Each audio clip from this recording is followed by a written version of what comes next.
What's your encounter with crypto digital asset space when you think like we need to come and regulate this? Okay. At that time, towards the end of 2017, hype was at its peak and the ministry couldn't handle it. So they wanted to have a heavier regulation. They agree that we should have a special law for digital assets of all types, whether it looks like securities or not, and make the SEC the regulator.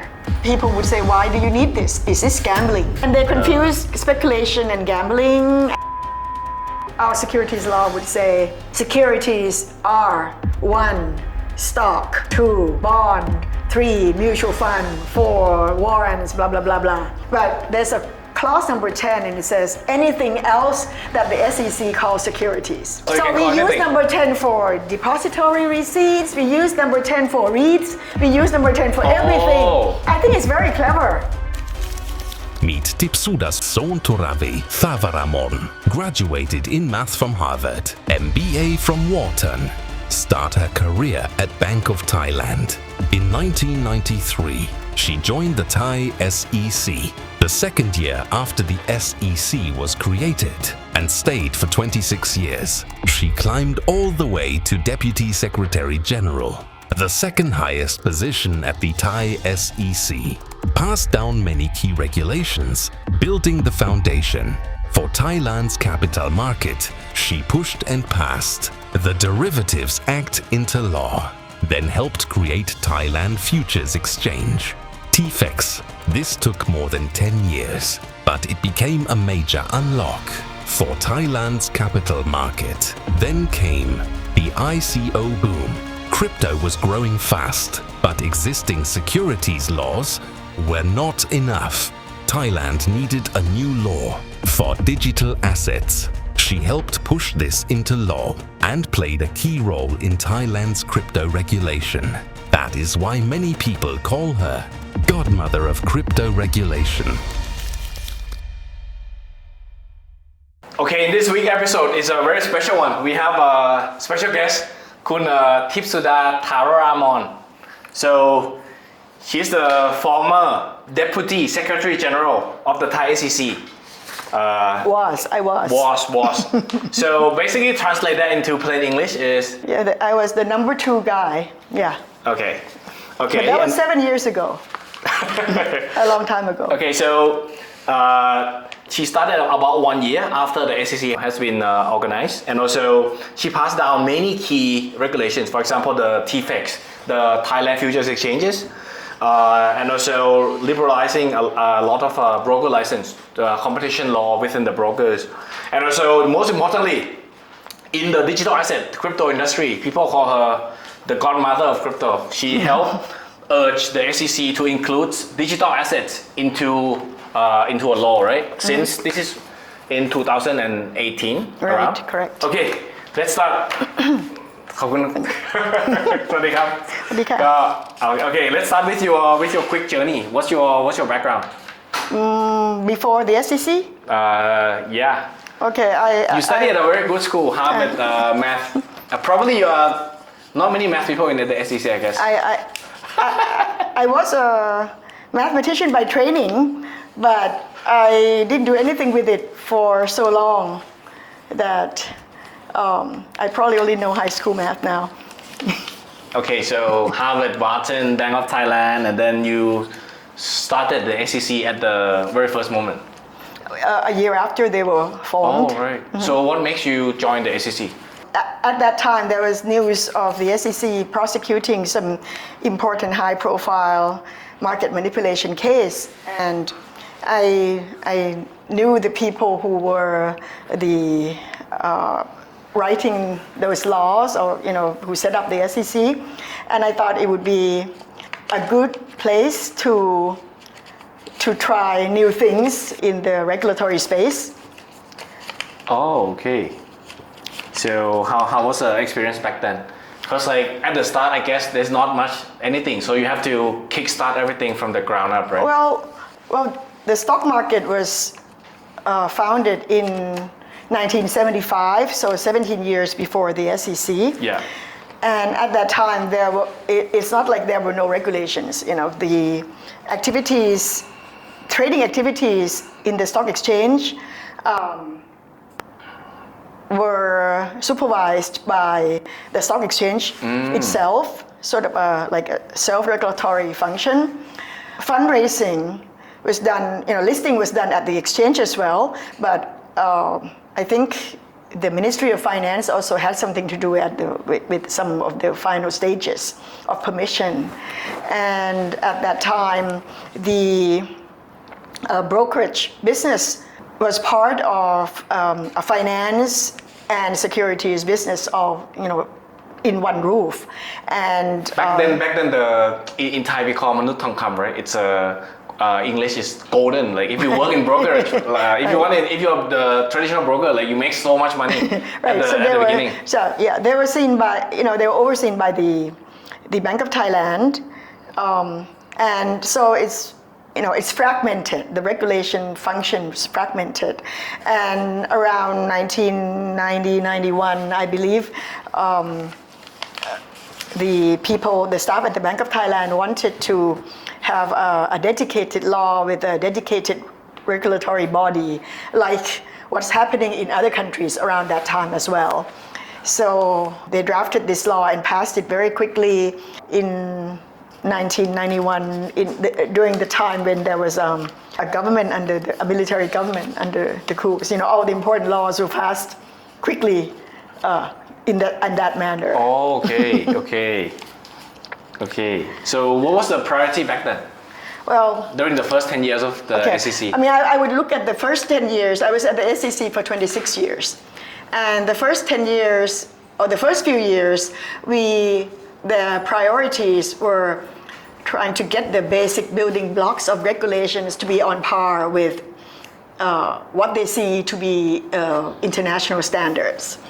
So, brokers, exchanges, well, there was only one exchange, the Stock Exchange of Thailand, the asset management companies, takeover activities, all those. There were some standards that we could observe in other countries and aspire to be like. How do you prioritize them? For example, like which I think broker they were doing like it all at the same time because it's like a regular supervisory work. So there was a department that makes rules for these entities, and then there was a department that was in charge of enforcement and things like that. Then on the other hand, there were also another function, which is the developmental function. The SEC wanted to develop markets for products that were new to Thailand at the time. For example, derivatives. It was mentioned only in one section in the securities law, and it said so anyway, during the first 10 years, that's one thing is to get what's there to work properly. So you were passing the earliest version of the securities law, everything, right? I didn't. That already existed before I joined the SEC, right? But I guess another priority on their side would be to make sure that their laws or regulations accommodate new products that might be useful in Thailand. And so an example, a case in point was the futures exchange. I think the people who drafted the Securities Act had in mind that there would be one day this futures exchange, but maybe they had no idea what to write in such a short time that they wanted to pass the original law. So they wrote a section. Section is matra. So there's one matra that said the trading and operation of futures exchange shall be under the governing law. And so this statement meant that they envisioned that there will be one day a governing law on that, but the law is not there yet. So that's kind of an inspiration that something will be drafted there. So that was also what I spent a long time trying to pass. So I worked on it for like a decade. Wow. Mm-hmm. This is huge. That's so big. It only took about So basically, it's called in Thailand. It's called TFEX, right? Thailand Futures Exchanges. TFEX is the name of the entity, but the law doesn't talk about creating TFEX. This is also a difference. The securities law talks about the stock exchange of Thailand, creating the stock exchange of Thailand. But the futures law was written differently. It doesn't talk about creating TFEX, but it talks about what activities would be regulated and how. And then TFEX just came to seek a license. Okay. So a slight difference there. It didn't take that long to draft the act, like 3 years or so that we spent doing that, changing over time because there were events that took place also during that time. So it might have been finished earlier, but Back then, is it during the 1997?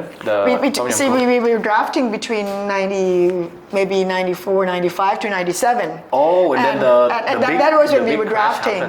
And during that time, there was this big case around, like that shocked the whole world, which was the collapse of Barings Bank because of derivatives.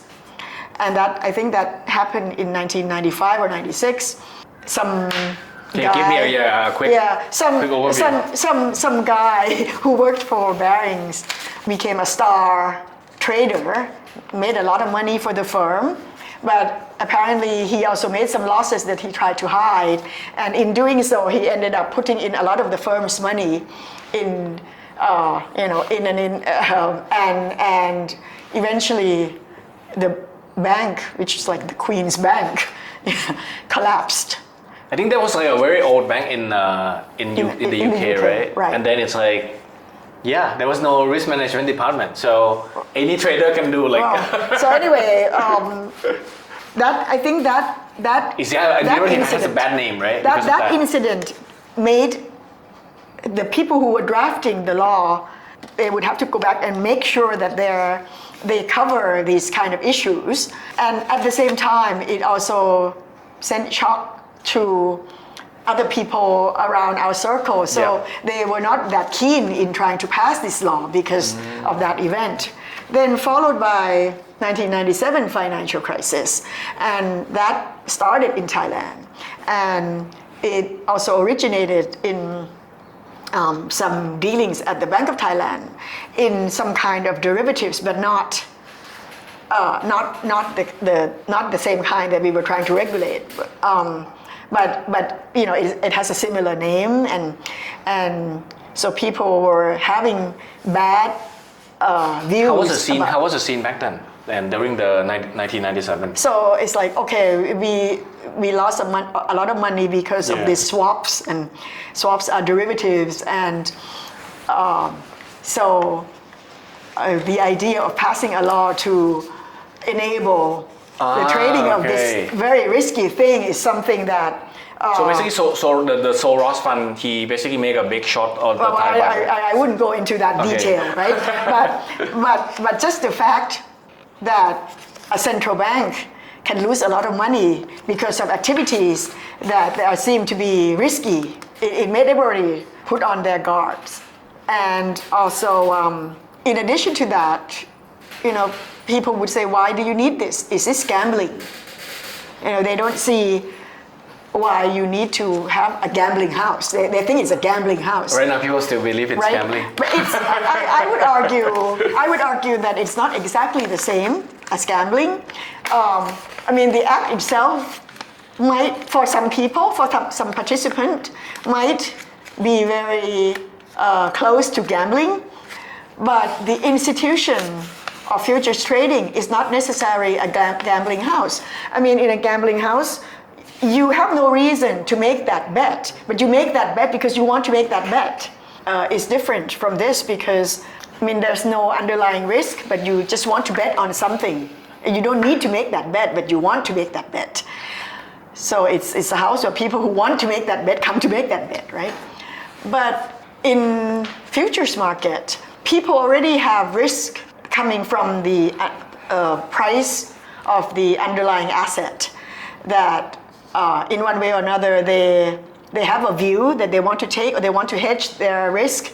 And so it's created as a tool for people to be able to exercise that view or make that hedge. And of course, you can't have a market full of hedgers because they wouldn't be liquid. So, I mean, there are some people in there who might want to speculate. There must be some traders as well. But it serves a role for the institution for this price discovery, future price discovery to take place. So I think it's different in that respect. So I think, but we need to spend time arguing for that, and also, the process must be very, very difficult. Because back then it was very difficult because first people don't see the need. It's more like a risk-off period, right? Yeah. After and then they confuse speculation and gambling, and then there's the Barings collapse, and then there's the financial crisis, and also there are other priorities for the government because they need to get their act together because we were in a crisis, so they don't have time for this. But eventually, this a year after we finished drafting, it got to the cabinet and was passed, and it went to the Krisadika, which is Council of State, the government's lawyer.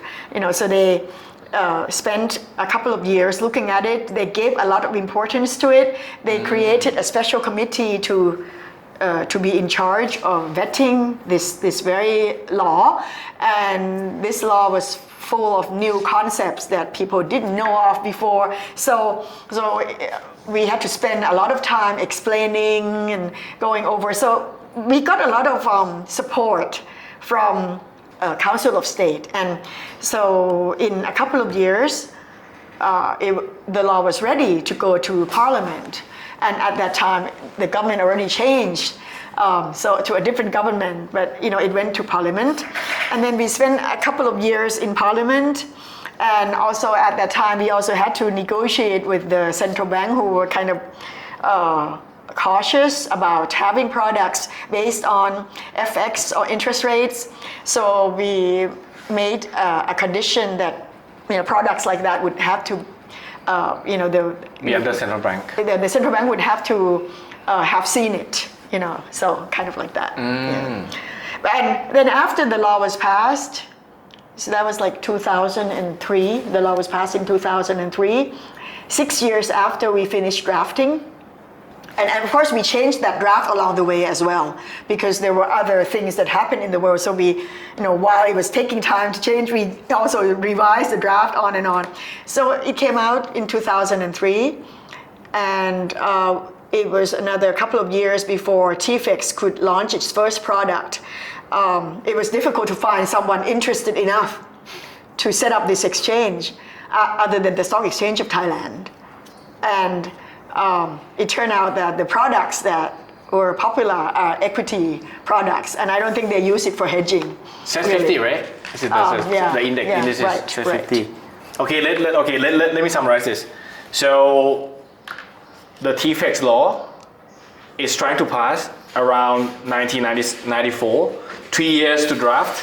3 years to draft first, and then 1 year to get into the cabinet, right? Get from the approval from the ministry, and then 2 to 3 years at Krisadika, which is the Council of State. Office of Council of State. Yeah. What is this? It's like a government lawyer? It's a government's lawyer. Okay, government's lawyer. Okay. Government's legal advisor. Yeah. Okay. And then 2 years in the parliament. And then 2 years to form the TFEX. Oh, so it took 10 years.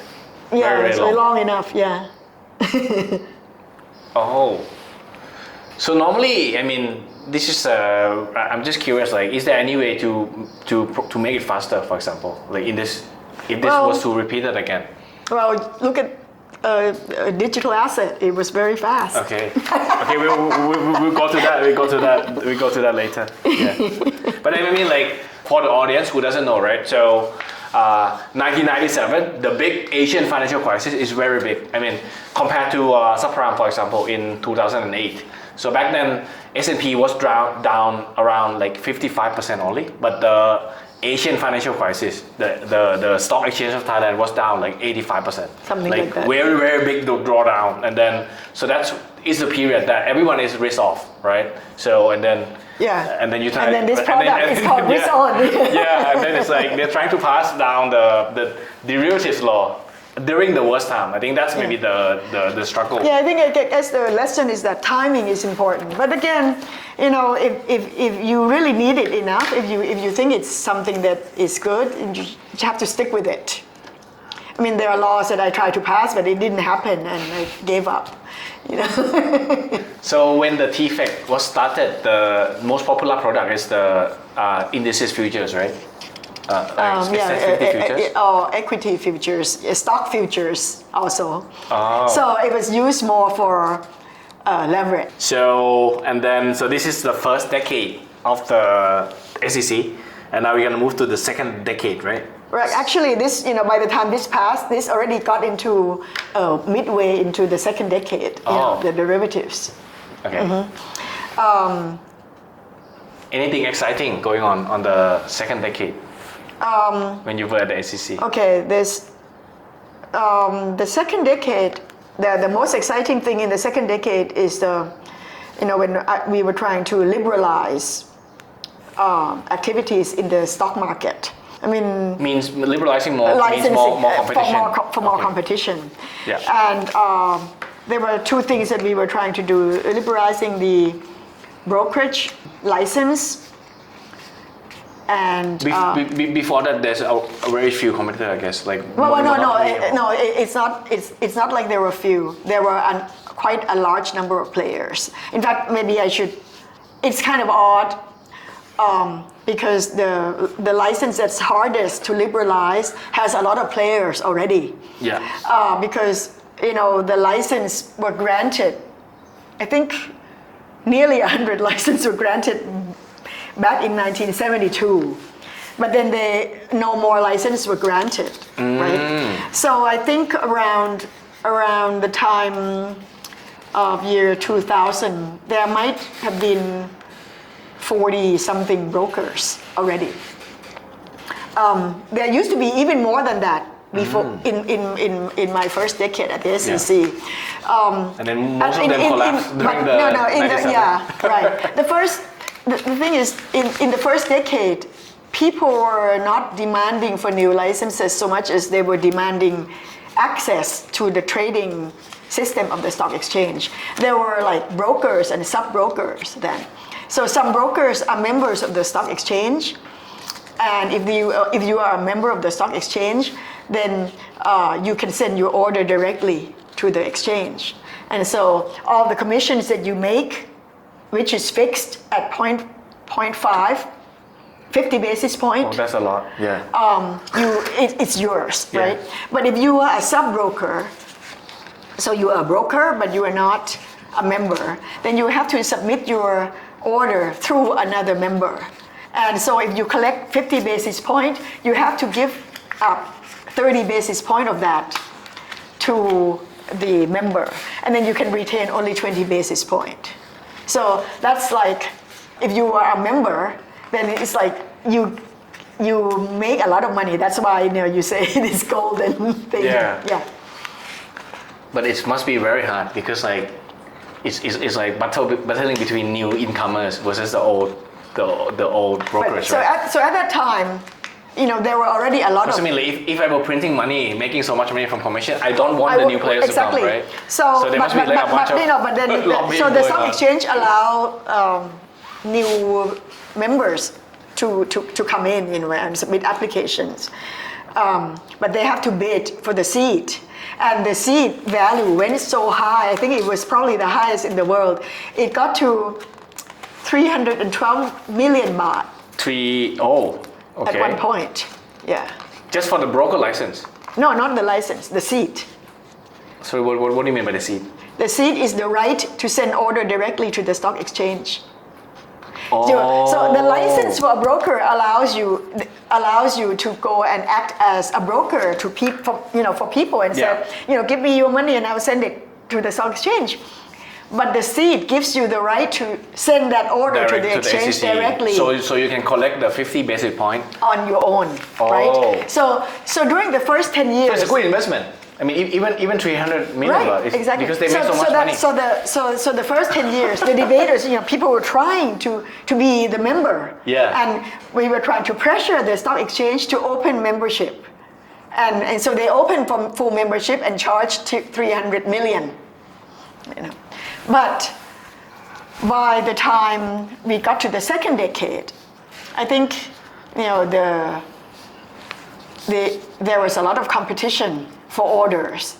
At that time, the volume it got so low that on some days, I remember that on some days it was less than 2 billion a day. Yeah, that's really low, right? Because that's after the crisis. And so I think brokers were already cutting commissions. So they say that they're going to charge 50 basis points. The stock exchange said you can't charge lower than that. But they end up, giving rebates to the customers so that it could go as, so maybe they'll give some money back. Yeah. So eventually it becomes effectively maybe. I think when I was born, it was around 25. Right. But that's. Not when you were born. When you were born, it was still 50. Oh, yeah, but when you were in school, it probably was 25. Yeah. So, in fact, we tried. We looked at it and we said, well, the fact that you were cutting commissions, I mean, it's actually, we saw it as beneficial for the investors. I don't see why the regulator should endorse a rule that says you can't charge lower than 50 basis point. Right? It's probably got lobbying from the old players. No. But that was the exchange rules back then. But people were going around that rule by giving rebates. Yeah. So the SEC's view then was that, well, this meant that the price should be lower, and the industry accepted prices that are lower. So why are we kidding ourselves and putting up a price that's not true? So in year 2000, I think we liberalized commissions for about a short period, like a year. Oh, we did liberalize commissions. So, but at that time, then they were like fighting each other to death. So liberalizing commission means like you can charge as low as you want. Anything. You can charge as low as you want, okay. right? Before it was a violation of the exchange rule, and I thought it was ironic. If you look at the U.S., they have a law back in the 70s that said the exchange cannot make a rule that tells the brokers, a fixed regime to charge. Yeah. But here, the exchange makes a rule and try to enforce that rule. And I thought, why should the SEC help them enforce that rule? So we came up with the idea to liberalize commissions, which would make it like everywhere else in the world. But we were not ready. So back in 2000, this happened, and then the year following that, we had to renege on our move and went back, but instead of going back to 50 basis point, we went back to 25 basis point. Oh, okay, that's why. Yeah, or something like putting 25 as a minimum or something like that. So you can charge more, but you can charge 25 as, that's the lowest. So in the second decade of the SEC, it started off with commissions being a minimum of 25 basis point. 50, then free fall, and then it's back 5 to death, and then back to 25. And then we were looking for the right time to liberalize commissions again. And then around 2006, that was when we picked up the idea that we shouldn't just liberalize the commissions, we should just liberalize the license as well, because the other licenses were already liberalized. For example, the fund management license. I mean, before 1992, there was only one asset management company, namely the mutual fund company. Wait, before 1992, there's only one AM, right? Right. It's called the mutual fund company. Oh, what's that in Thai? ก็บริษัทกองทุนรวมไง MFC ไง MFC oh okay the mutual fund company Yeah, mutual fund company. right when the SEC was created we gave out like I think 8 more licenses and then later maybe almost a decade later some more licenses and we eventually stop limiting the number of licenses for asset management companies. So we were able to do away with caps for all the licenses, except the equity brokerage license, which at that time, there would be argument that we already have enough broker license. We don't need more. We don't need more. And I agree. We didn't need more than 40 brokers, but it should be a free entry and free exit to me. If you can't stay, then you exit.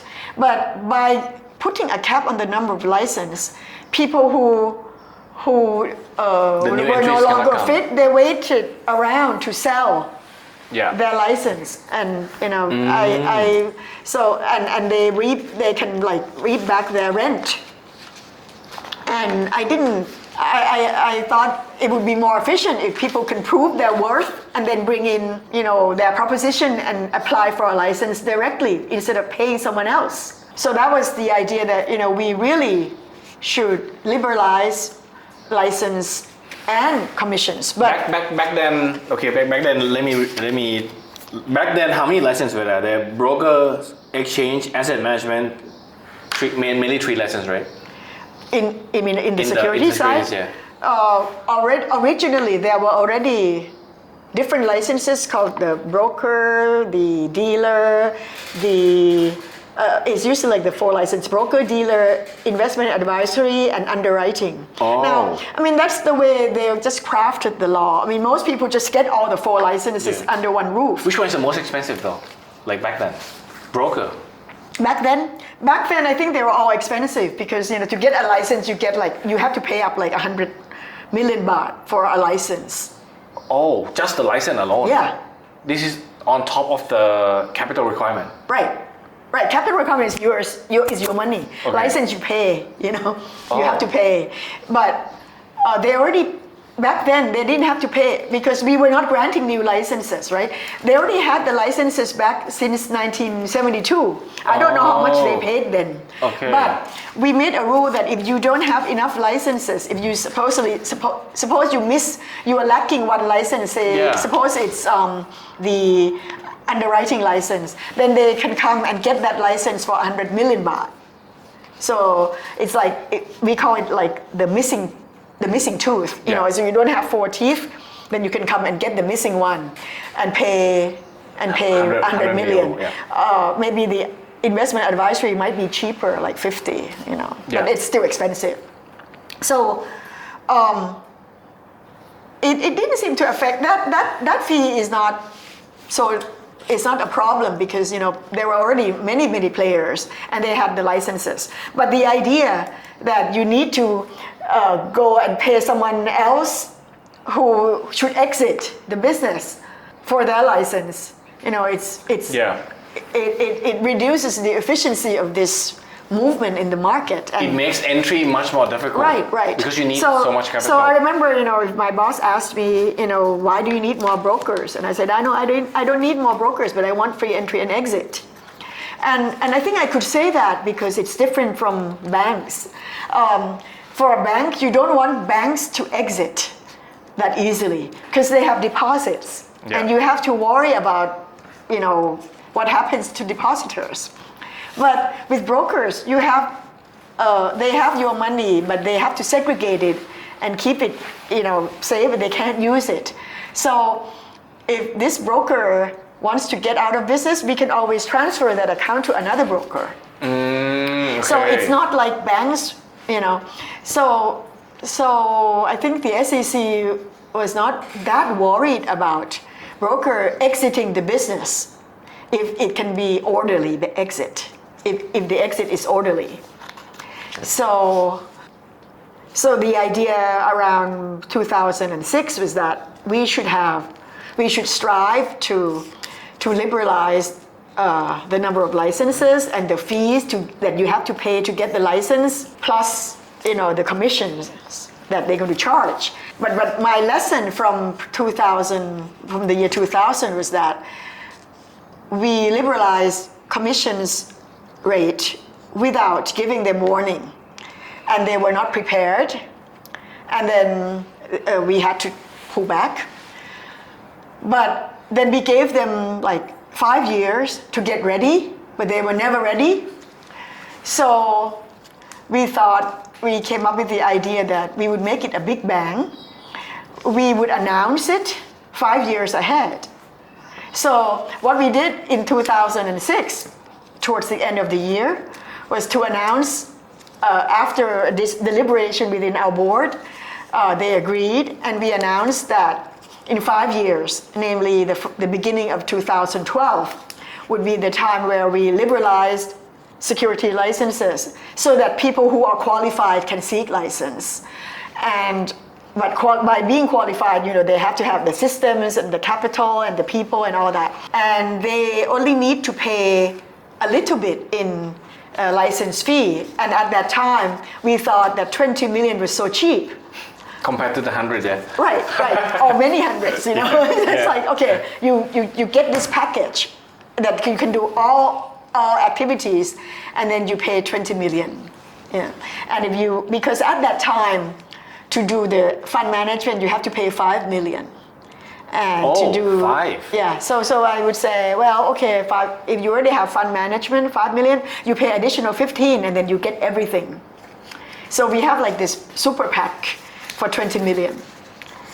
And 20 million to get one license? No, to get everything. Everything? That's a super license. You can do every activity. Oh, okay. This is very cheap. Yeah. Yeah.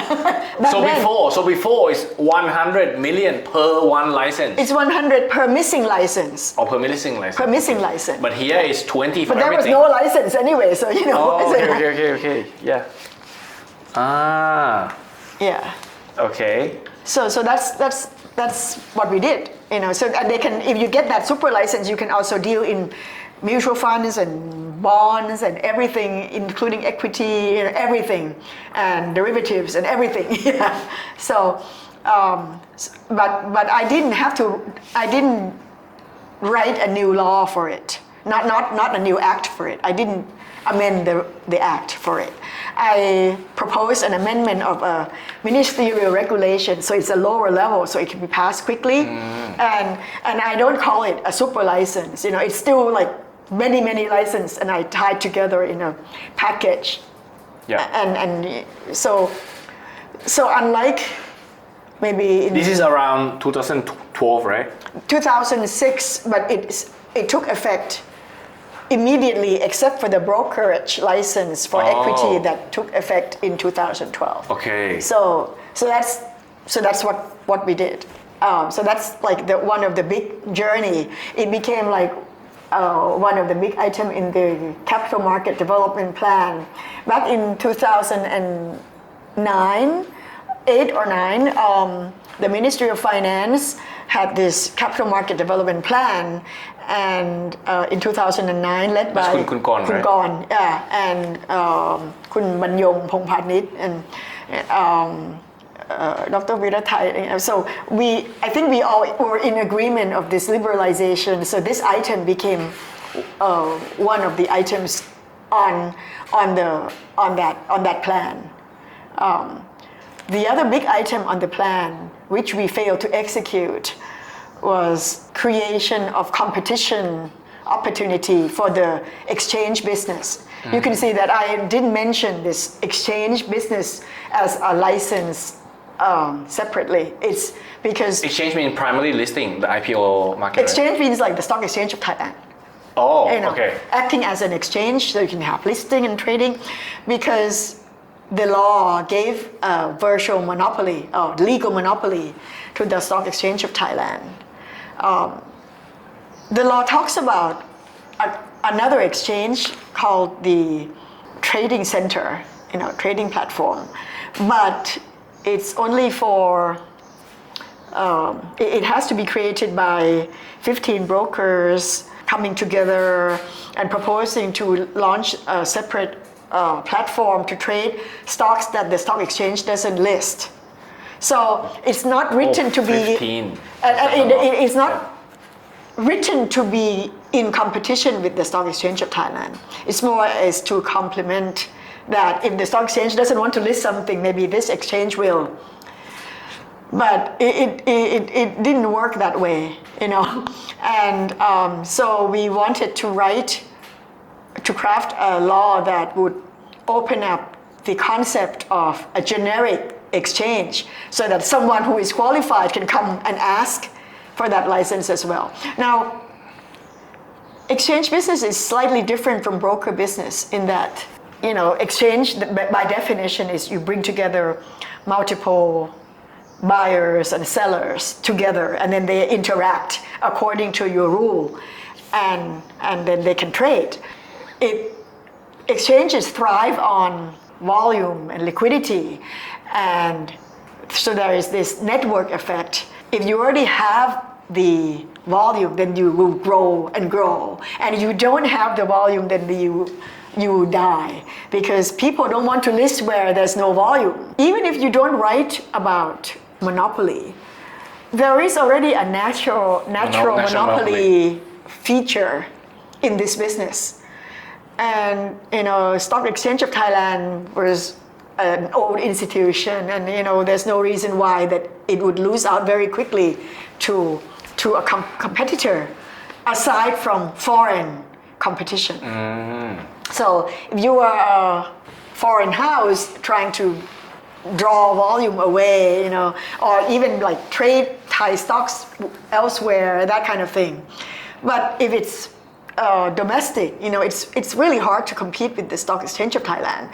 But the idea that we were promoting is that we wanted to open up for the possibility that someone else had a different business strategy, mechanism, and they can maybe propose what they want to do, and then pressure the exchange into that, you know, to compete.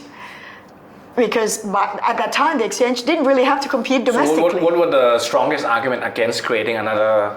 The argument is like, why do you need it? You know, the stock exchange is already there. It's doing a good job. And the stock exchange, of course, didn't like it. So they would say, well, it's not like I'm not competing. I'm competing with foreign exchanges. So what happened was that law, which created competition, we also at the time foresaw that if that happened, the stock exchange probably would want to change their legal structure into a company, into a corporate. That's what happened to other exchanges in the world. You know, they used to be like a mutual structure where it's owned and everything is decided by the members. Even 20 years ago, in other countries, we would see that exchanges were competing for volume globally, and they wanted to attract liquidity, and they want to open access to attract that liquidity. But by opening access, the existing members would lose out. So they would have to change their corporate form and turn seats into shares. And so the members then receive stocks. And then even if the business doesn't go through them, they can still benefit as a shareholder. So that's the concept called demutualization.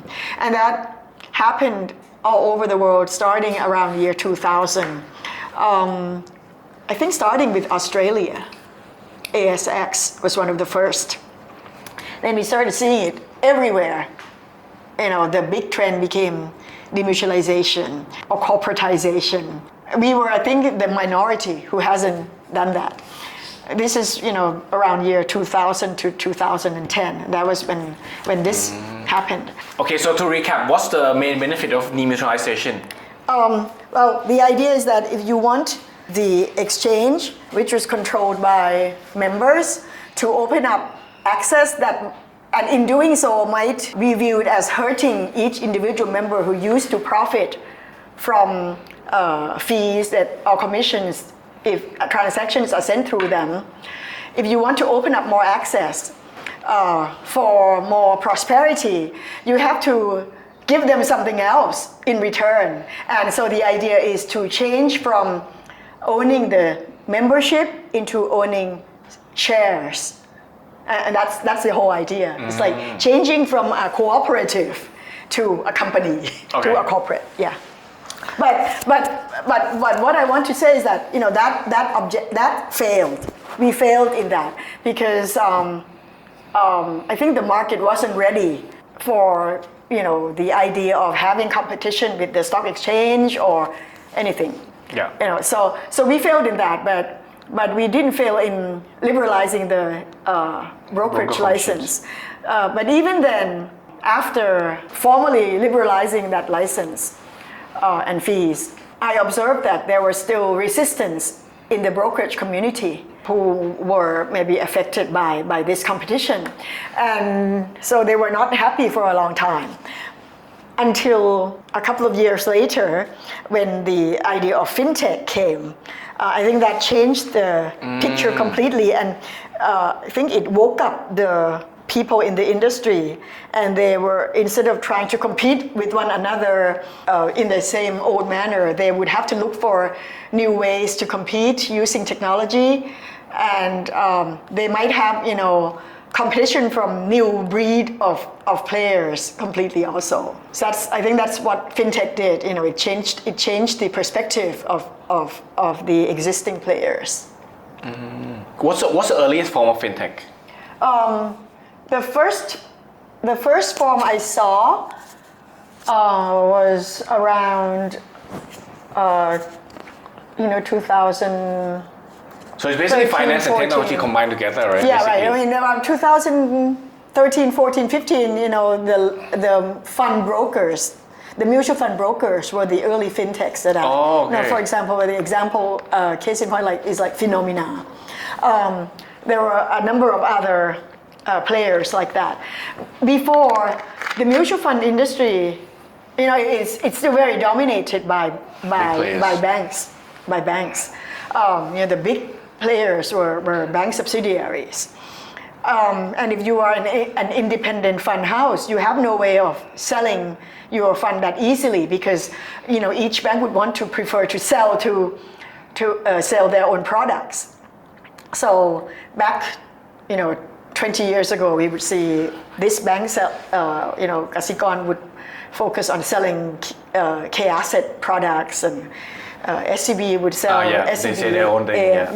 The SEC was trying to look for a wealth management or wealth advisory service that can sell all that can sell mutual funds regardless of they should sell good products regardless of what house it's from. But if you rely on existing players who are the banks, you wouldn't get that at that time. Now it's different, but back then we were exploring ways to make that happen. And at first I saw this happen with brokerage houses. So some equity brokers started selling mutual funds of all houses also, but it didn't catch on that much. Then some brokers that did that, but for wealthy clients. But we didn't see that service being offered to small players. Maybe it's not worth their time because they made so little money. But I think technology changed all that because it reduced their cost of operating, of doing research, of making fund selection and all that. So we started seeing newcomers who would apply for the license called the mutual fund broker. We already had that license for banks, and we didn't really say it had to be banks, but the newer breed came later. So we saw a lot of mutual fund brokers who used technology and different ways of customer retention or recruitment. So basically summarize. So fintech is rising up.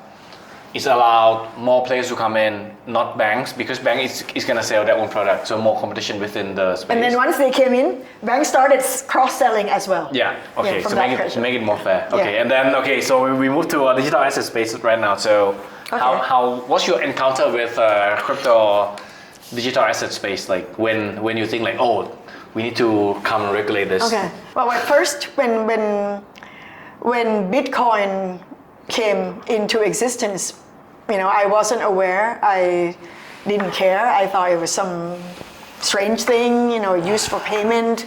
I thought it was a scam. Yeah, I mean, I didn't pay attention. Pay attention. I think I might be one of the odd people who maybe read more about blockchain than Bitcoin in the first stage.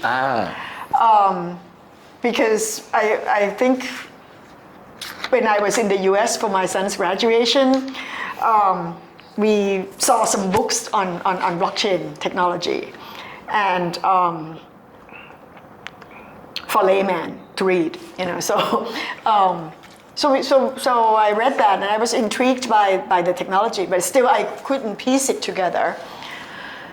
Then around 2016 or 17, around 2017, I started noticing that that was the year of the ICO hype all over the world, and every regulator at that time had to come up with a statement, and it was almost like copying each other's exams. In effect, they would say that if you are raising funds through securities offering or something that looked like securities, then you should be regulated as such. Basically, that's what they're saying. But how they say it depends on the legal framework of each country. So, for example, in the US, they do not write in their law what is a securities. They have like case laws, and they have some ruling in the past from some judge about what might be ruled as securities, but it didn't come from like the SEC law or anything. I think that was like what they call the Howey test. It was a case. Can you explain this in more detail? What's Howey test? It's some case where basically you want to test something as a security or not, right? Well, some guy probably offered something that looked like securities, but call it differently. Okay. And it was ruled as securities because it was like a proposition to sell some investment in a common enterprise where the people who invest do so because they expect to profit from the effort of other people. Not like they are working and making profit. So being a naitun, So I think that's like the gist of the ruling of that case. And that was many decades ago. So I think the US would say, according to this test, this might be security and this is not, so they would do that. Some other countries define securities very clearly, and they would say, according to this definition, this is a stock, this is a bond, this is a mutual fund, and so you have to follow these rules. Thailand is this? Thailand is almost like that, but I mean, everybody, if you define something clearly enough, then you can use that. The problem with Thailand, well, it's not a problem. We already have a built-in solution. The Thai law is different in that we have a positive list of what we call securities. So we didn't give a dictionary definition of securities. We said, so unlike futures where we wrote a definition for futures, our securities law would say securities are 1, stock, 2, bond, 3, mutual fund, 4, warrants, blah, blah, blah, blah. And then there's like number 10. Anything else that the SEC... REIT is security or not? REIT? Well, no, it didn't say REIT. No. But there's a clause number 10 and it says anything else that the SEC calls securities. Okay. So and that's the number 10 where we use to So it's very broad, so you can call anything. We use number 10 for depository receipts, we use number 10 for REITs, we use number 10 for everything. So I think it's very clever. Yeah. The problem is we couldn't do it right away. So you can regulate everything. Right. If we call it securities, right? The problem is that we can't call it stocks because, if the token doesn't offer a voting right, then maybe it's not a stock. It's not an equity stock. And if you call it, if you say, okay, you're going to get this much money back, but they didn't promise to give you everything, or maybe they promised to give you like revenue sharing, you might not be called anything that we already name securities in our act. But because we have this number 10, I think it's a very good way, it's a very good channel to call something securities if you make it clear enough why, and you have to go forward with it. So you can't go backwards and say, oh, you were wrong because 6 months ago you did this and I call it today securities and you were wrong. You can't go back in time. And I think this is a better way than what the US is doing. What they were doing, they might say, they will rule something to be securities. Based on the judge's past. Actually, they will rule something not to be securities. And then years later, they'll rule it to be securities. And then they'll go after someone who provides I think it's about trading. like common law and civil law. And then you go after someone who provided services in this, what you just ruled as securities, but they did it a long time ago when you didn't rule it. I think this is not fair. Yeah. So I think we have a good way of calling something securities. So my first idea, and that was sparked by Khun Gorn actually, because he was a former investment banker, and he told me that people were offering investments that look like this, and that's during the ICO, right? Right, during ICO, and he thought if this went unregulated and if it failed, then something that has potential might be lost because it lacked trust from people. So he proposed that we should take a look at it and see if we could regulate it, but maybe lightly, but keep it under our supervision somehow. So he proposed that he would have a team to vet it, kind of like what FA does. FA is investment banker. Yeah. So maybe we will vet it, and then maybe offer our advice whether this should be sold, and then maybe sell it. And so I thought, okay, this is not a bad idea. Instead of the SEC trying to regulate everything like securities immediately, maybe we could experiment with this and said, we would allow this to be offered if it's got vetted by some entity, some character who we trust in vetting this. And so we coined the term ICO portal for this. And so that's the idea. I thought about the ICO portal, even when we didn't have the digital asset law.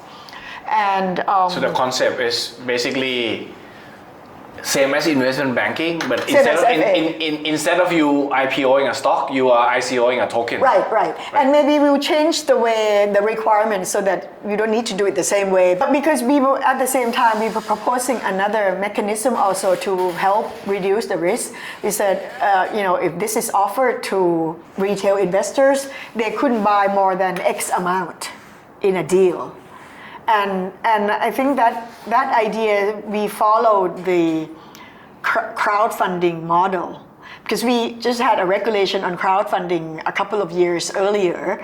And with crowdfunding, most people set a cap on retail participation. When you do crowdfunding, you mobilize funds from the crowd, but only a little bit per each person, so that they're not going to lose their life savings, basically. This is under securities law, right? Right. Okay. But we had that regulation a while back, but nobody came. Maybe they thought it was too restrictive or the amount was too small. But we tried to use a similar mechanism. So we would say, this is not like we're offering, a huge amount to each person. Each retail investors would be subject to some limit. And so I thought we could use the ICO portal to help that. And that was my idea. And we proposed to have a securities called investment participation. and that would look like what they were offering. But at that time, towards the end of 2017, we did a hearing for a couple of months already. I think the hype was at its peak, and the ministry couldn't handle it. So they wanted to have a heavier regulation.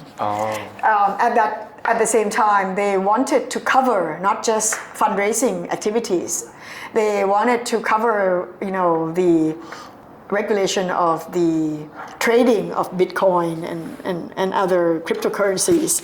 So, there was the central bank who didn't want to quite come out yet to say that this is a means of payment and regulate it. They don't want to have anything to do with it at the time. There's the Ministry of Finance who wanted to regulate very heavily. So they agree together with the Council of State that we should have a bespoke law, a special law for digital assets of all types, whether it looks like securities or not, and make the SEC the regulator. And the SEC said, no, we don't need that. We just need to define a different type of securities. So you want it to be under the securities law. on the section 10, 11, like expand and regulate it like securities. But I wasn't expecting to regulate Bitcoin, for example. But because they wanted that, and that was when the decree, the Paragraph came out very soon after that. Just a quick for the audience. So basically, it's like the decree means like something is super urgent. Right. That the SEC has to work very, very fast. Right. Actually, the SEC already had something that came out earlier that we wanted to come out very fast to regulate the ICO. But they wanted more than that. So they had to come out with a decree. And then it took you guys three weeks or something, right? It took them 3 weeks because they wanted to do it in 3 weeks, But what do you do in 3 weeks? You copy the securities law. And you can't copy everything because you're not going to Parliament. So you argue for emergencies, you can only copy a little. Oh, okay. So it's not good enough. And that's why. So this is the reason why it's like the government say like, hey, this is the crypto thing. This has to be regulated. There must be a special law for this. Right. So and the special law has to be so urgent. It has to come very quickly. And it came along with the tax law on crypto, which is also not very friendly at the time because they made it clear they weren't intending to promote it. So may I ask what's the tax law back then? Like when you say it's not supportive. Okay, for example, when you have stocks, when you have dividends, the withholding tax for dividends is 10%, and then you don't have to, and then it's final. You don't even have to do your filing on it. 10%, okay, dividend is 10%. Okay. And then final, unless you want to get back your tax credit. Okay. For bonds, the dividend withholding rate is 15%. And it's final. You don't have to write about it in your tax returns. For equity, if you trade it on the stock exchange of Thailand, capital gains is exempted from tax for individuals. Here, the law says returns, 15% withholding, then you have to file your tax return. In case your bracket is 30-something%, then you pay more tax. So double tax, basically. Not double. Withholding tax and then your income tax. It's not double. It's like to make it make it as high as your marginal rate. Oh, okay. You get taxed twice. It's not twice. It's like, okay, if I tax you 10%, but if your bracket is 20%, then I'll take another 10 from you. Oh. Right? That's not double. Double is more like the rate is 10% and I tax you 10% and then I tax you again 10%. Now, this is different. This is not, technically it's not called double tax. So let's say you belong into the highest bracket, like the richest. I want to take your highest bracket, basically. So 10 and then another 30, so to 40. Whatever your bracket, right? Whereas if it's like bonds, 15%, that's it. And then that's it. You don't have to write about it again in your tax returns. So that's already different. And then for capital gains, there's also a withholding tax of 15%, and then you have to file it again and pay at the end of the year. The problem is they can't withhold your tax because they don't know how much to withhold, because they don't know how much your profit is, because the person who pays your revenue when you sell crypto, the person who buys don't know you, so they don't know how much you paid for that crypto to begin with. Yeah. So they can't because it's not like stocks. Stocks they can. No, the stock is exempted. They can. I mean. And the stock is exempted. Okay, but it's like they can at least see this is the price you buy. This is the price you sell. I mean, you can see, but the way they write it, the way they write this, you know, I mean, it's already exempted in stocks. It's exempted. Yeah. But you know, when you trade stocks outside the stock exchange, you know, you have to pay capital gains tax. You know that. Yeah. Yeah.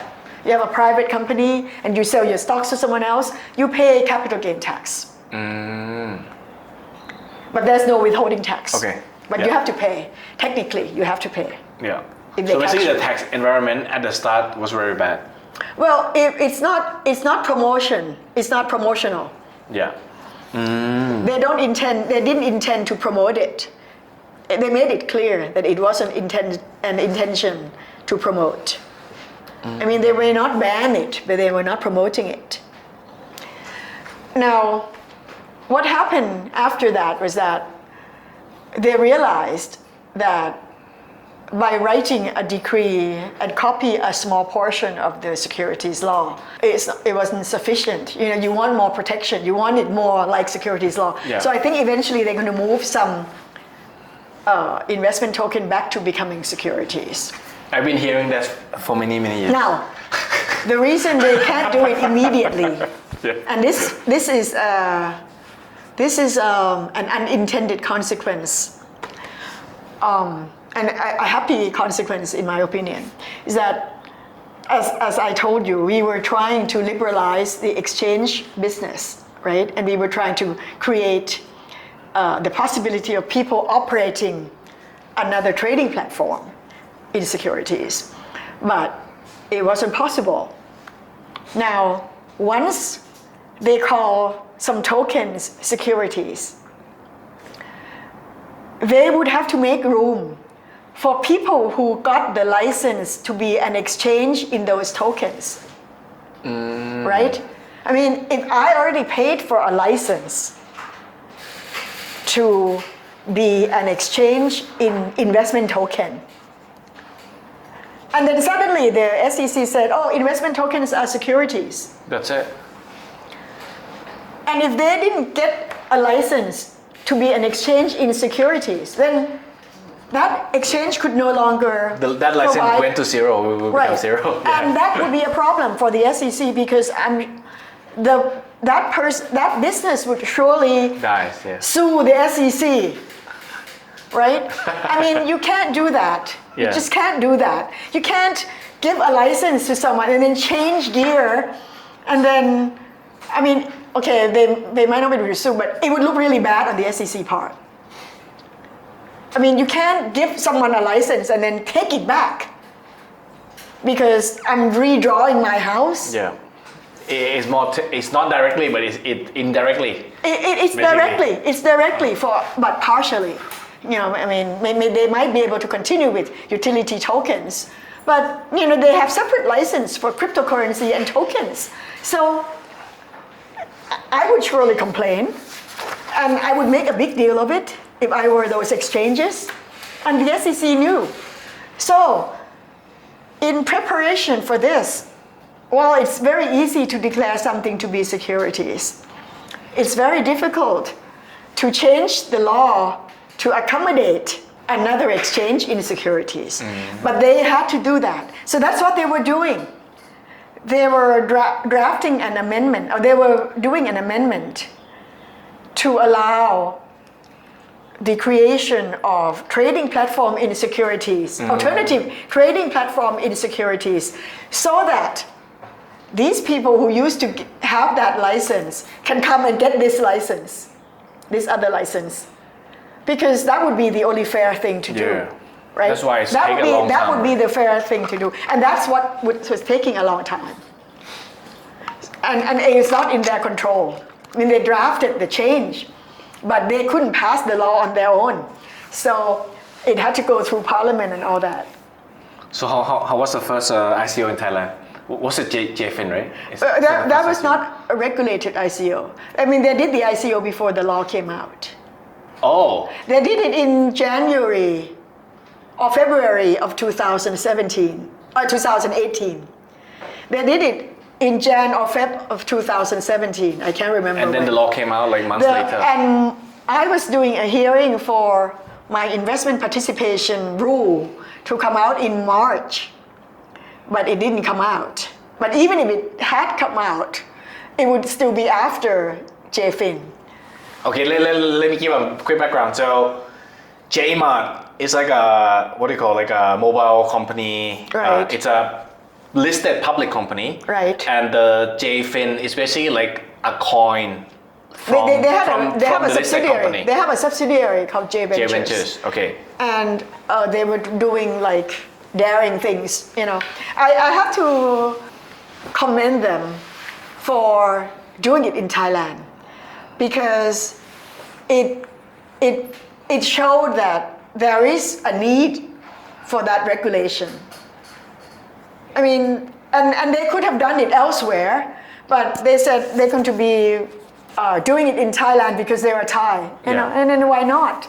And I think they suffered for it, because once they offered, even if they were not under the SEC regulation, you know, there are tax implications on what they offered, and I think they paid a lot of tax for whatever they sold. You know, they had to pay a lot of VAT and other things, and it's not fun, you know. But I'm sure that they didn't plan for that to happen, but that's the consequence. So that's like the main drawbacks of like unclear regulations, right? To the operator. Right. So maybe some regulator might not be able to do anything to you because you did it before they had the power, but the tax authorities always have the power. So yeah, we can take it back. We talk about like give us a quick recap about what's in the, what do you call, emergency decree, right? There's mainly seven licenses. No. The emergency decree only had 3 licenses. Okay. Because it's emergency, you can't talk about 7. You know, okay. talk about 3. Okay. What were the first 3? Broker, dealer, and exchange. Broker, dealer, exchange. Because those were the businesses, the activities that were being done at the time. You know, people were, they said, come to me and give me your baht, and I give you your Bitcoin, and that's dealer. Dealer means you have some tokens. You have someone has to trade against you. Dealer means you buy and sell with other people on your behalf. On your own. You act as like, you know, the go-to guy where people can kind of like OTC. Over the counter. Yeah. That's currency a dealer. exchange. That's a dealer. That's a dealer. You buy and sell with them, right? Okay. But a dealer in FX, right? Okay. Exchange means primarily listing. No. A dealer means buying and sell on your behalf. Okay. Broker means you buying and selling for 2 things. You will act as a front for someone, you know, like an intermediary, buying and selling for someone on someone's behalf, or you put them together. Matching. You find a counterpart for them. Now, but as a one-on-one basis. Okay. Exchange is a big form of broker.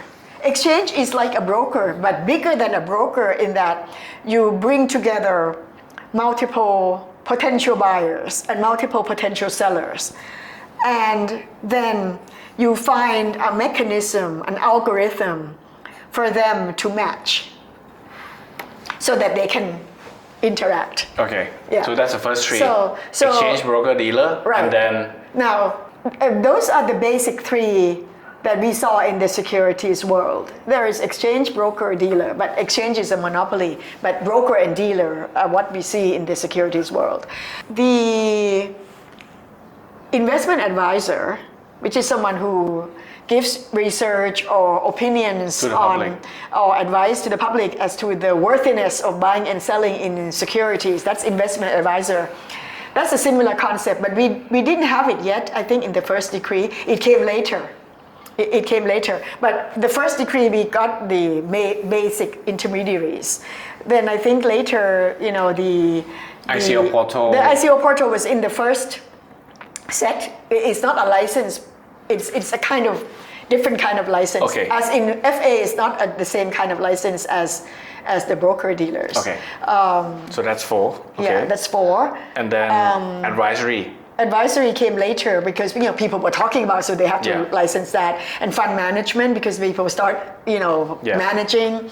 And custodian is something that usually we see that brokers and exchange act as custodian, but they want to regulate the custodian function separately. So they talk about that. I think it makes sense to separate it. Like I think maybe after FTX or something, right? Like the exchange itself versus another custodian. Like they have to hire another custodian to make sure that all the money is here. We already had that. We already had that even before FTX. The idea that the exchange. We didn't say you have to separate out, but crypto is something different from securities. I mean, when you talk about securities, we have the TSD, which is a subsidiary of the Stock Exchange of Thailand, act as the biggest custodian. The depository center is like the top layer custodian, who and it's fully regulated.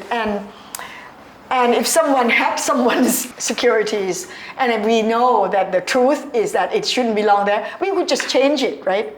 Because It's centralized by it's centralized, right? Yeah. But with the tokens being on chain and Yeah, you cannot do it. you can't do it.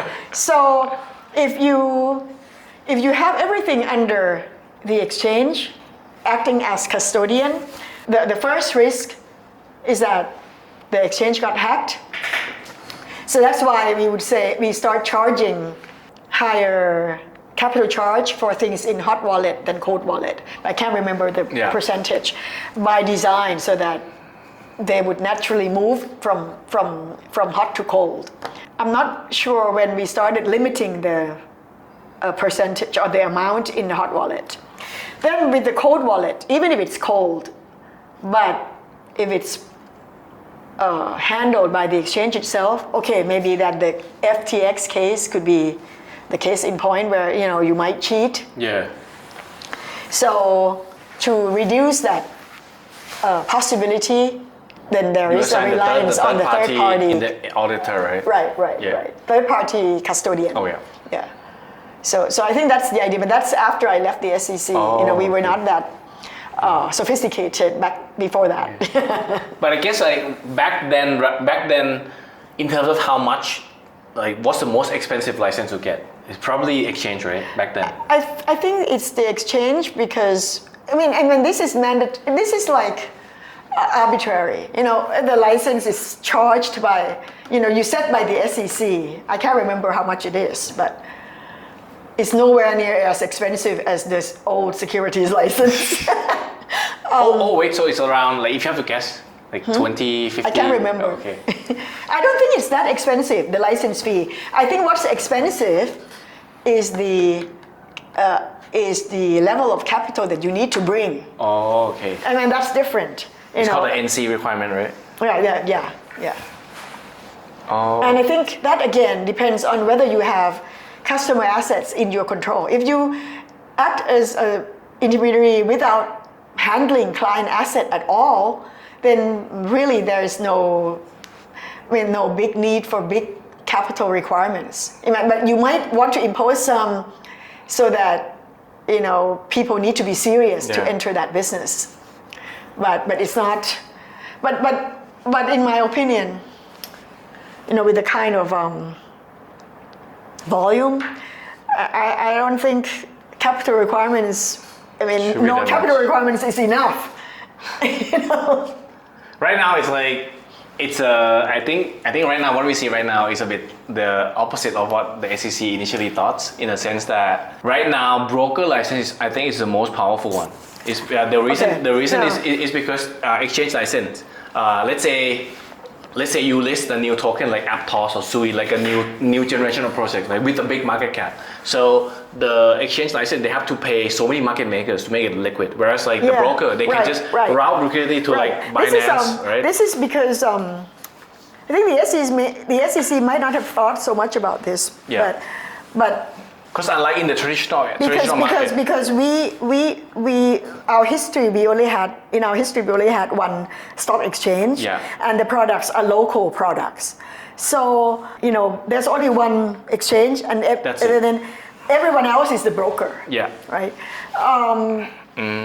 Now with digital assets, the big major ones are global coins, and so they appear all over, and so you can't be like your own exchange in isolation and have a price that's different from others.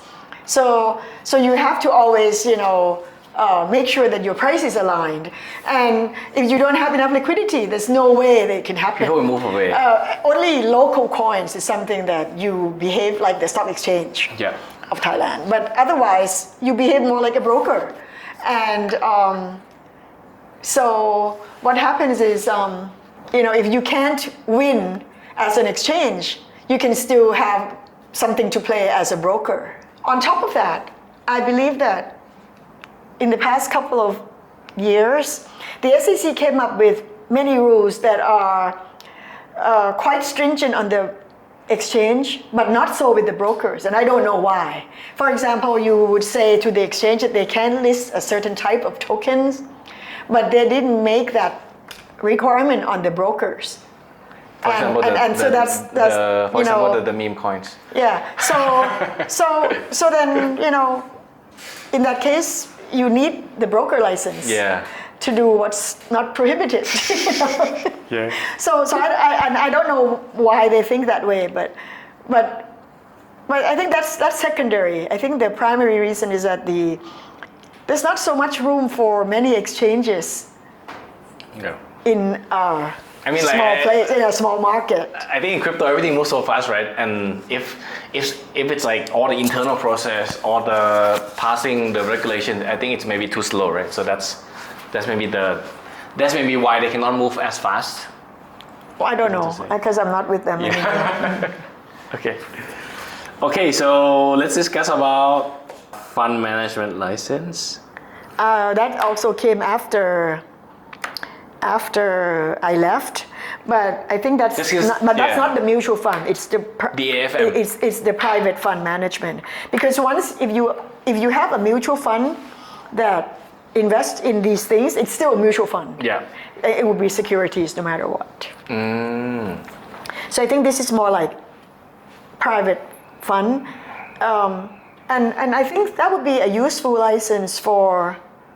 I would think that it would be useful for, say, if I want to entrust my tokens with someone to go and manage and find extra returns and extra yield for me, farming, I think that would be a useful license. But according to the SEC, I believe they don't even allow that. They only allow buying tokens, buy and hold tokens, and somehow they're not regulating people who manage yield farming, and I think maybe they are overlooking something. So I mean, like some people in the industry who say like, oh, if you want to do some like fund management or something, like you don't need to apply to the SEC because you can do a lot of. And I think that might be something that the SEC need to reconsider. I understand they might say because it doesn't fall under that turf because because they didn't invest money. They invest stable coins or tokens. I think that's a minor distinction. I mean, investing money so they can buy tokens and farm. or taking your money and buy stable coins and giving it to people to go and farm. I think there's very small difference, you know. Yeah. So I think that should be delineation of why it's called a licensed business. So I think if I were the SEC, I would look further into this.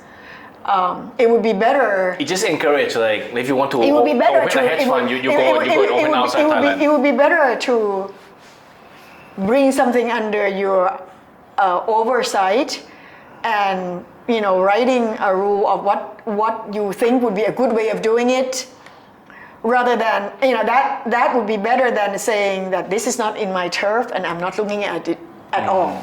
Yeah. Because if something happens, people will still look at the regulator. Okay, so let's start with defining cryptocurrency, digital token, and investment tokens. So let me recap first for the audience. So right now, the Thai SEC law is basically something is a cryptocurrency or something is a digital token, and within the digital token, there is investment token and utility token. So basically, two main categories and two subcategories within the Okay, I can explain this. Okay. Well, cryptocurrency, by definition in this law, it's talking about payment tokens, basically. You know, so the intended use is to be means of payment. Means of payment. Okay, and we made that distinction when we drafted the decree, because I think that was, you know, what the that's the earliest use of the crypto. that was what the lawyers were trying to understand, you know, what's the use of these things are, and maybe they wanted to keep tab on, or maybe they think that we would have a different rule that's applicable to cryptocurrency than the rest. I'm not so sure. We ended up having very different rules. In my opinion, that definition was there because the Bank of Thailand didn't want to do anything with the payment thing. You know, they have a payment law, but they didn't want to bring it under that yet. Oh. So remember when I said they wanted the SEC to take everything under our roof, and we wanted to do only securities and fundraising. Things that are fundraising. Cryptocurrency got put there. And so we had to define it because, you know, because we wouldn't be talking about raising funds to create Bitcoin. You know? Yeah, for example. So I think it's there for understanding. So under the Thai law, cryptocurrency is you need electronics that will be used as payments. Yeah, correct? basically, yeah. Intended to be used as means of payment, right? Created for the purpose to be means of payment. To be means of payment means to be means of payment in general. It's not like if Starbucks create a coupon for people to use to buy coffee, that would be means of payment. No, that's not considered means of payment. But let's say I play some computer games and there's like a currency, like the gold in my game. But then the thing is, we learned later on that to be a means of payment, it's not only what you designate yourself as, but what people accept you as. So you can say, I want to be means of payment, but if nobody wants you, then they're not going to use you as means of payment, right? On the other hand, you know, for example, Ethereum was created to be a gas token, but you know, people accepted it as means of payment. So I think there's an element of acceptance that makes something means of payment in substance. Yeah. But legally it's a very difficult thing, I think. But legally it's something else. So I wouldn't try to, okay. Anyway, now for the things that are the rest, we separate from investment tokens and utility tokens because investment token is something that's clearly like securities. In fact, it's so much like securities that I didn't understand why we need to have it in our decree. I mean, there are some other countries who have a decree or a law for digital assets, but they would not bring securities under that law. They would leave it under the securities because they law. already have security right? there. If I had had my way, investment token would remain securities. And the digital asset law wouldn't cover investment tokens. But because we didn't have our way, investment token falls under this. So there's a little bit of this overlap, which eventually I think will be removed once that law amendment takes place. The SEC already confirmed this.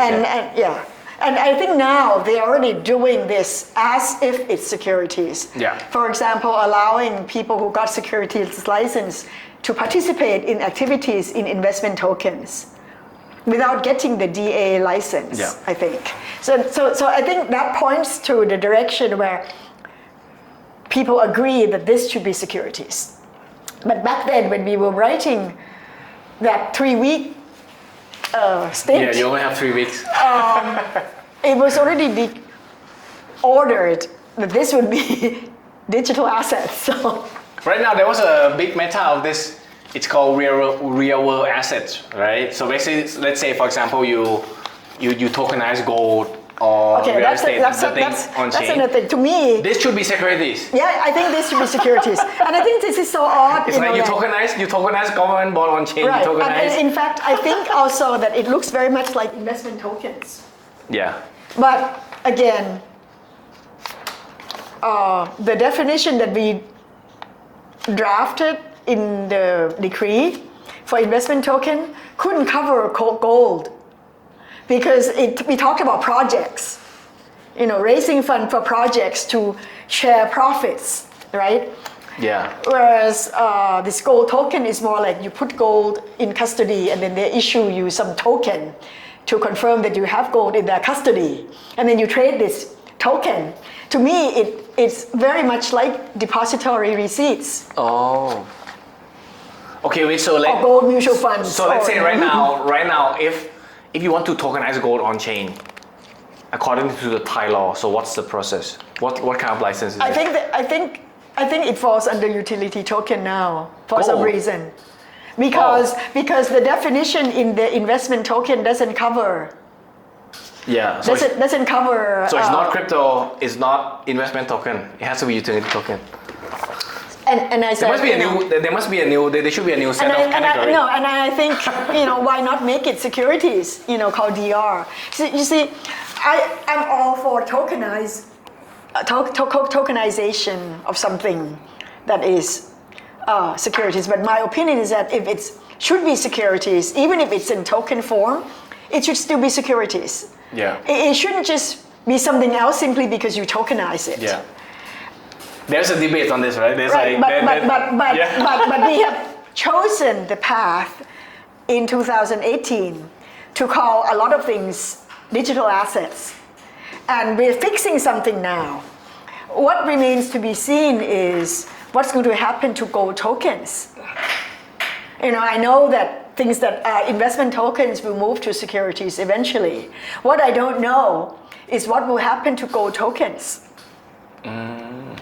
Wait, so how about normal gold? Is this under securities law? No, normal gold is commodities.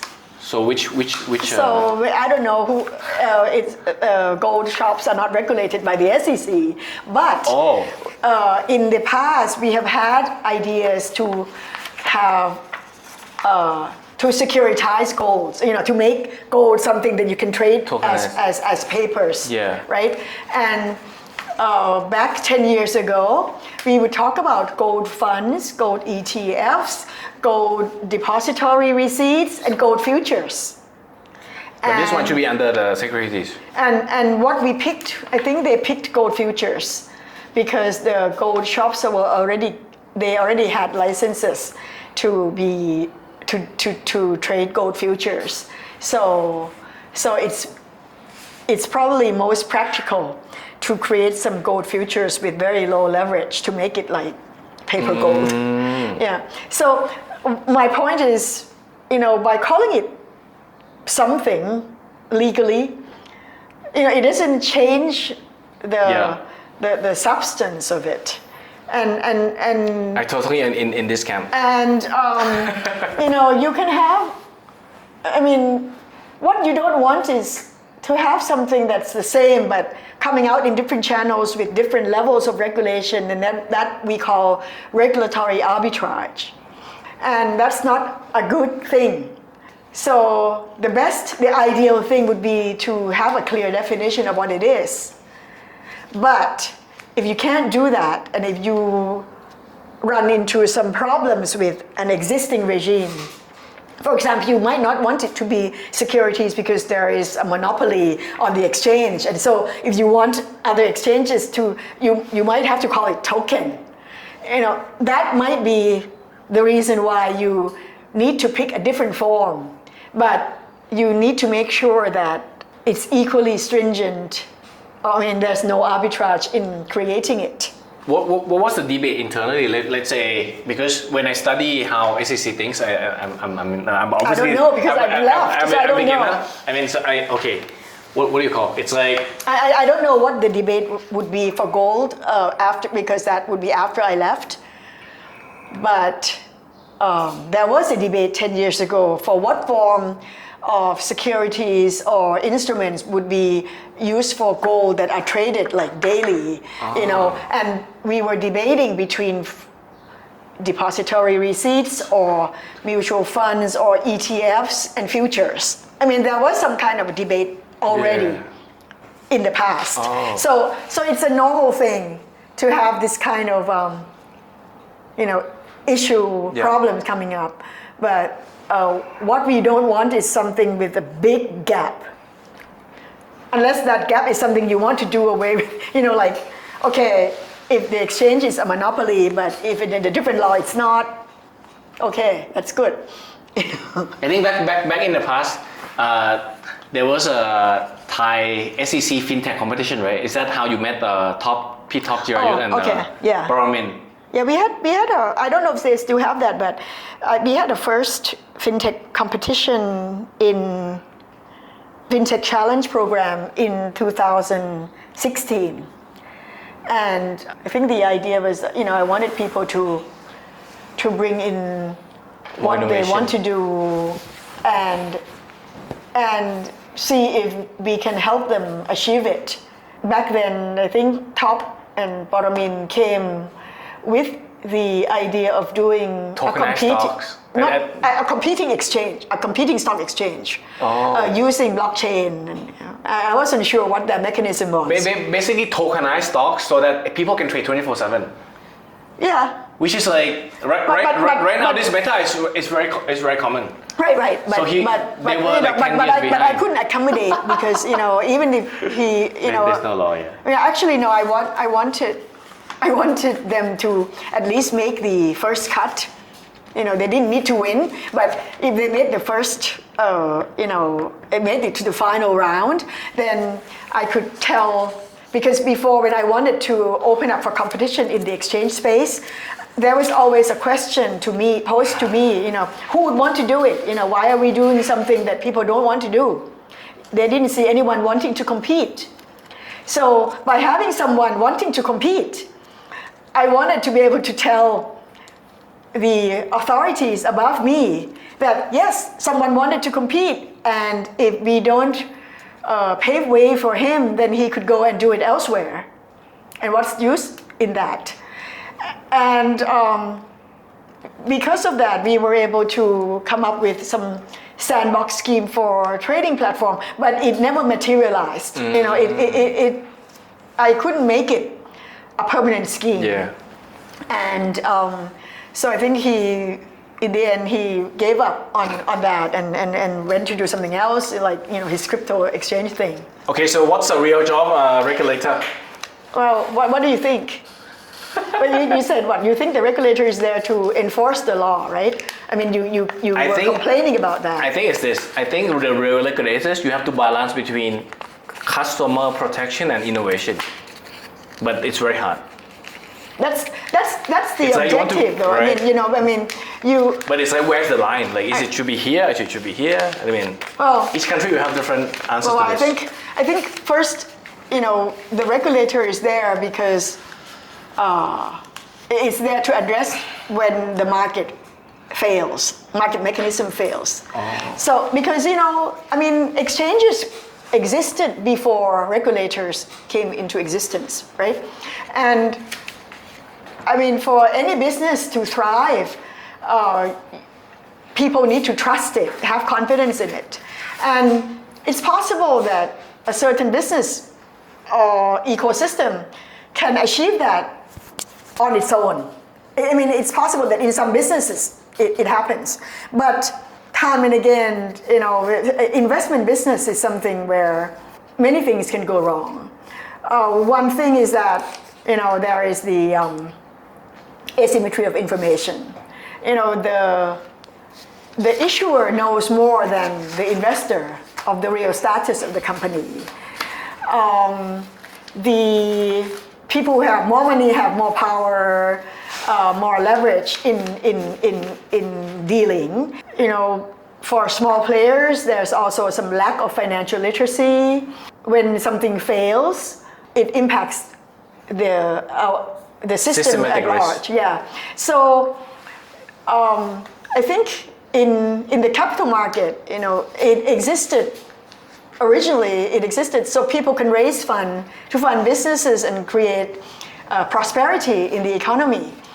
And so if it so happens that people lose their trust in the worthiness of this market and fairness of this market, and they refuse to buy anything that comes from this market, then your companies cannot raise funds, and then your economy becomes at a disadvantage.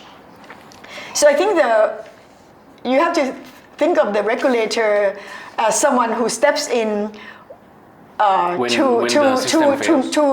reduce the likelihood of failure, to be there, to make sure that there is some orderly stopgap to what is happening, so that it doesn't pull everything down systemically, to create trust and confidence. Now, I think when you think about regulators, naturally people think about, they're there to make regulation, they use regulatory discipline, and they enforce their rules, and you get in trouble if you don't follow their rules. I think regulatory discipline is one tool, but when you think about discipline that will make the system, the ecosystem works, there is also the self-discipline and the market discipline. I think what's the most important is the market discipline. What's the difference? Self-discipline is like, I'm good, I want to be good. Okay. I see that I would last longer if I'm good. I see on my own, so I have this self-discipline. Market discipline is what occurs when if someone cheats and they cannot live in this society anymore because the market penalizes you, so you're dead. If you cheat or if you do bad, in a case where the market discipline works, then maybe it's good as it is. Now, the regulator is there not only just to provide the regulatory discipline, but also to make sure that the ecosystem is in such a way that the market discipline will work. So what makes the market discipline work? I think competition, the fact that users have choice, real choice. So if you have only one player, then you don't have a choice. If you have a few big players who can collude, then people don't have real choice. So that's why I am pro-competition, because I hope that it will bring about users will win in the end. More power for the users, for the investors, and that will bring about market discipline.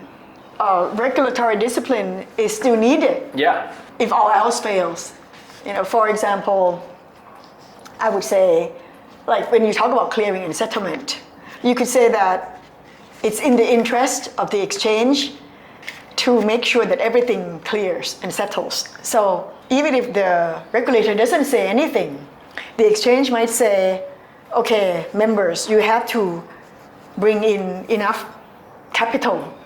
You have to have enough capital and you have to deposit it with me so that if one of you fail, then I can still take your deposit. And if it's not enough, then I'll take everyone else's deposit and share. But if you leave this to the private sector's interest, the members, the brokers would say, you would have an interest in saying, no, that's too much. I think this is enough. Yeah.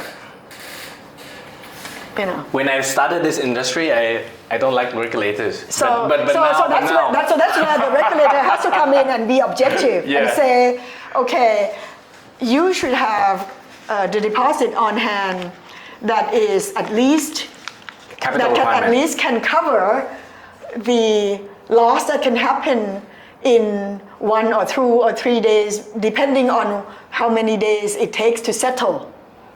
So in the past, because it's T plus 3, the market can move a lot in 3 days. So we would say, okay, how much can it move in 3 days? You know, what's the likelihood? What's the history? Then you want to be like 99% sure that you have enough money to cover that. You know, that kind of thing. So the regulators might have to put some minimum expectation. Otherwise, the markets would say, okay, it's enough, because they think that if sometimes they underestimate our risk. And they might think that someone will come to their rescue. Yeah. So that's why, sometimes you need someone else to do that. I just want to share my experience. So when I got into the industry, I think like the SEC has a bad light, but it's like, so right now crypto is getting more mature, and basically people lose so much money. Projects they do a lot of shady stuff. For example, they just get your money and that's it. They just hit and run, or they say that they have this token allocation, and then somehow they sell it OTC out. Like, I think like, at least compared to traditional market, if it's stocks, equity, then it's like there must be some auditor report. There must be some, like, it's very transparent.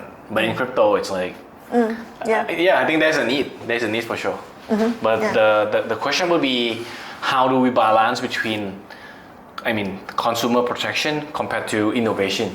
What's the right balance? I think you need to give enough consumer protection so that, if you think that if it's lower than that, then consumers wouldn't come. But if they can still come, if you think they're still, you're not trying to aim for zero loss, right? Or zero incidents. But you have to recover quickly. Okay, let's talk about market malpractice right now. So basically it's insider trading, fraud, and what else? I think there are different kinds of malpractice, and they're not all the same. Yeah. Let's start with insider trading. Okay. Insider trading is one of the unfair trading practices that's considered a violation of the securities law, and there's manipulation and insider trading. It's not difficult for the SEC to catch on that something is happening, especially in the local market with, the data from the stock exchange and, what they collect in their surveillance. I think the challenge is more in making a case that is tight enough evidence, right? that is tight enough to, and then they also have the power to call for records, bank records and things like that to prove that, this is how the money is flowing from one party to another. So I think it's possible for them to find proof. In the past, it's probably was more of a challenge in getting the case to succeed at the court level. They couldn't do their own allegations. They need to work with the police and the attorney, and then the court, and it took so long, and a lot of the cases ended up, we lost the case because they claimed the SEC lost the case. We lost lots of cases. Oh really? Yes. I didn't know that.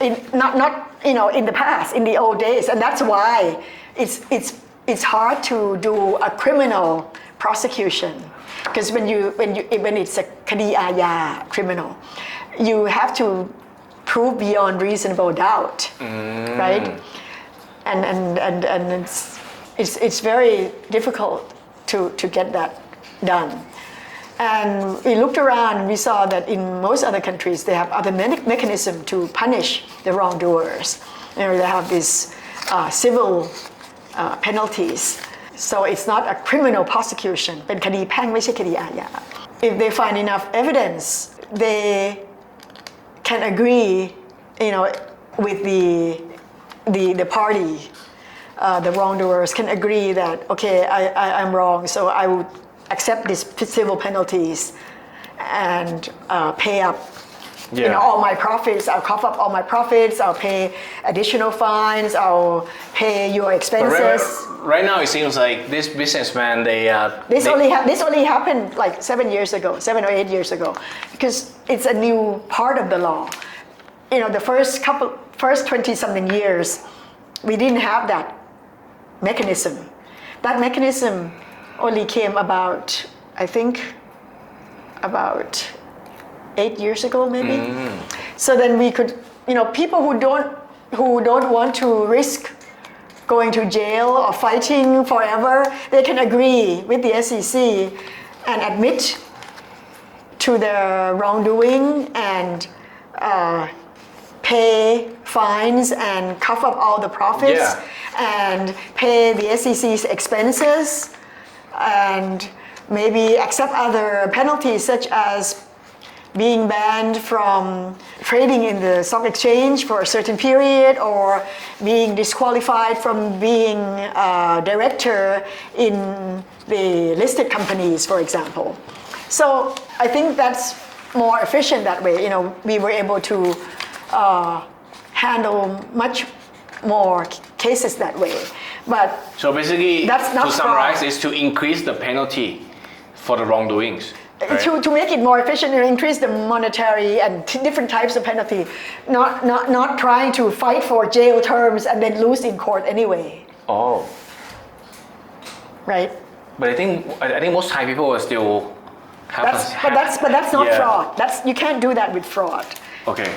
This is only for insider trading. Insider trading and unfair trading practices. Doesn't involve fraud. Okay.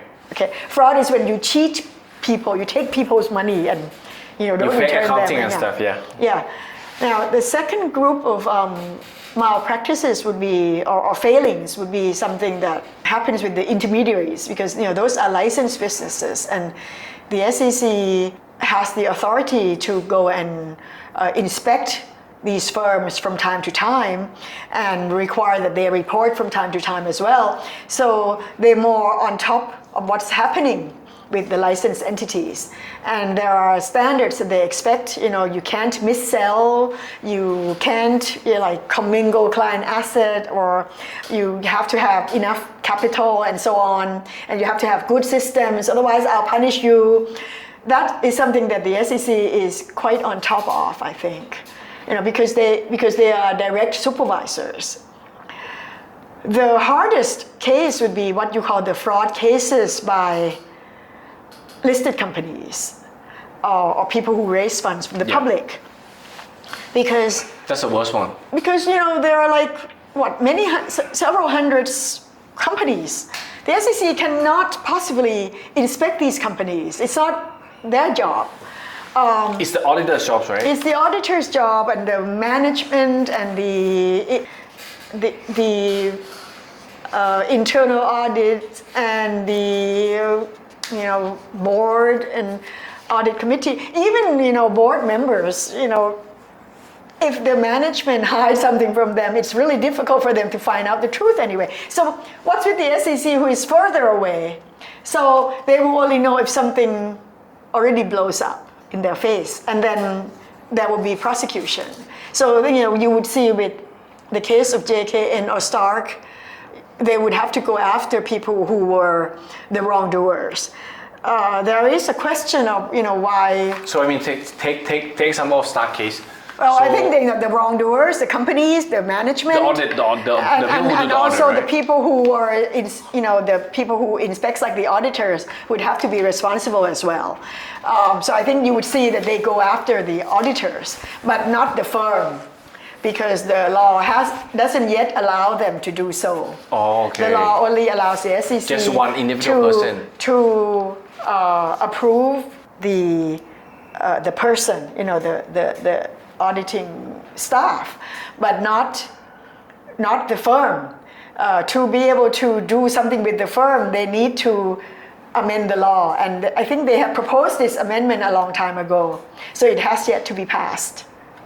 Once it's passed, I So I think guess the problem right now is not about the SEC, it's about the enforcement, right? It's like, this guy's wrong, but then he escaped. He just ran away from Thailand and he cannot do anything. Well, if you don't have the authority to, for example, if you talk about the auditing firm, the SEC doesn't have that authority yet until, the law is amended. They can only punish the auditing person, the auditor, who is a human. For people who run away, I don't know. I wouldn't comment on that, because I think the SEC has the power, I think, to freeze assets and block certain things. But I don't know why. I think they can't do everything. Maybe they thought of it after they already ran away. Yeah. Yeah. What's your last word for the audience, and maybe like to clarify some misconception that you think many people have with the SEC? I still believe that regulation should serve a useful purpose. The role of the regulator is not just there to just enforce the law, period, or read the law to the letter, period. I mean, they should see beyond that, what that regulation is supposed to achieve. And I think that's what they're doing, to try to see what kind of ecosystem they want to have. The challenge that makes it very difficult now, much more difficult than when I was with the SEC, is that the technology has made it impossible to ban something outright 100%. In the past, you ban this, okay, they can't go outside, you can't move money, you can't move this and that. It's not free flow of everything in the past. Then the job is not so difficult. But now that it's nearly impossible to prevent. Even if you ban, they can still VPN now. So people will move underground. So I guess the challenge going forward, I just read this book called Super Agency, right? By Reid Hoffman. And I just read this introduction, and there's a sentence that I really liked. He said, "You never get the future you want simply by prohibiting the future you don't want." So banning is not the answer to everything. And so if you ban and then people do it elsewhere and you can't stop it, then it's useless. I like the quote. So it's Yeah. like, life is not a multiple choice question, ABC, when you can just eliminate A and B. Pick the right answer. So when you talk about crypto or digital assets, people talk about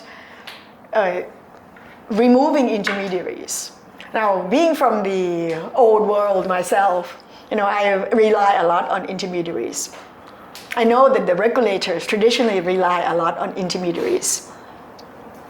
They can be the gatekeeper, they can block things, they can do. And I still believe that there is room for intermediaries. Maybe a different kind of intermediaries, but there'll always be a role for some kind of intermediaries. So what I would recommend would be to work with those intermediaries, work with the responsible ones, make it clear what you want to achieve with them and work with them, and make their license valuable. So make sure that people would feel that if I transact with licensed intermediaries, I hope to get a better protection. If you can make that happen, even if some people would slip away from your regulation, and go underground, they can't draw everyone in your economy with them. So that's still my feeling, at least at this stage. Any last words for the audience? Well, I think the job of a regulator is an unenviable job, So I don't envy them, for being a regulator. And I think they're doing their best. I mean, there's no reason why they wouldn't want the outcome that is good for the economy, for the investors, for the country, for innovation. There's really no reason why. But it's a very tough job. And I think they are trying their best. And with all that change is going on. With all the AI, crypto, like so many fast innovation. Yeah. So